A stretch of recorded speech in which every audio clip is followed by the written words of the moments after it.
ایک صاحب کی دوستی ہو گئی ایک فقیر سے، اور فقیر مانگ مانگ کر پیسے جمع کرتا تھا، اور اس انسان کے پاس جس سے دوستی ہو گئی تھی بطور امانت کے رکھتا تھا، آپ کے پاس رکھا، جمع کرتا رہا، ایک مدت ہو گئی، پھر اس نے آنا چھوڑ دیا۔ تو جس آدمی کے پاس امانت رکھی تھی اس کو فکر ہوئی کہ بھئی اس کی امانت میرے پاس ہے اور وہ آتا نہیں ہے، کیا ہوا اس کا، کہیں مر تو نہیں گیا،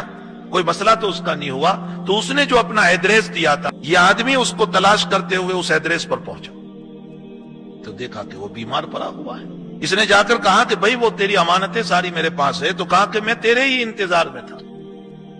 اب تو میرے پاس 1-2 دن رہے، اس لیے کہ مجھے پتا نہیں میری روح کب نکل جائے، لیکن میری تجھ سے وصیت یہ ہے کہ میرا جتنا مال تیرے پاس ہے وہ سارا کا سارا مال میری قبر میں میرے ساتھ رکھ دینا۔ تو اس کی موت ہو گئی۔ اس آدمی نے وصیت کے مطابق اس کو غسل دیا، کفن دیا، اس کو دفنا دیا اور اس کا مال رکھ دیا۔ وہ کہتا تھا کہ تجھے معلوم ہے مجھے مال سے بڑی محبت ہے۔ کچھ وقت کے بعد اس آدمی کو دل میں یہ بات آئی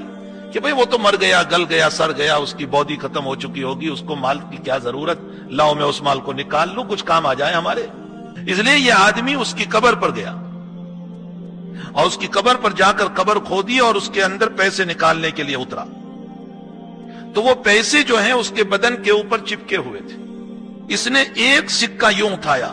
اور ہاتھ میں جو جلن شروع ہو گیا، بہت ایسا فائر ہونے لگا اس کے ہاتھ میں کہ برداشت سے باہر، پریشان۔ اب یہ ہر وقت پانی میں ہاتھ ڈالتا ہے، جب تک پانی میں ڈالتا ہے ذرا سی راحت، اس کے بعد پھر فائر شروع ہو جاتا ہے، جلن شروع ہو جاتا ہے، پھر پریشانی شروع ہو جاتی ہے۔ کئی لوگوں کے پاس گیا، ڈاکٹروں کے پاس، حکیموں کے پاس، طبیبوں کے پاس، علماء کے پاس، کئی لوگوں کے پاس گیا، لیکن اس کا جلن اور اس کا فائر ختم ہونے کے لیے تیار نہیں۔ تو اس کو پتا چلا کہ حضرت شاہ عبدالعزیز صاحب محدث دہلوی رحمۃ اللہ علیہ بہت بڑے بزرگ، صاحب کشف و کرامت، بہت بڑے بزرگ،